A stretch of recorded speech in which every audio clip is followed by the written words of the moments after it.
রাষ্ট্রপতি নির্বাচনে বিএনপির প্রার্থী দলের মহাসচিব মির্জা ফখরুল ইসলামের নাম জোরে সোরে আলোচনা হলেও এখনও নিশ্চিত করেনি দলটি। এদিকে মির্জা ফখরুল জানিয়েছেন, এ বিষয়ে তিনি কিছুই অবগত নন। এরই মধ্যে নির্বাচন কমিশন কার্যালয় থেকে দুটি মনোনয়নপত্র সংগ্রহ করেছে বিএনপি।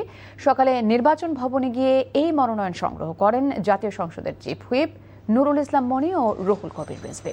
তারা এনটিভিকে জানান, দলীয় সিদ্ধান্তের পর জানানো হবে কে হচ্ছেন 23তম রাষ্ট্রপতি। তবে এ বিষয়ে এখনো কোনো সিদ্ধান্ত আসেনি। সিইসি এএমএম নাসির উদ্দিন রাষ্ট্রপতি নির্বাচনে রিটার্নিং কর্মকর্তার দায়িত্ব পালন করছেন।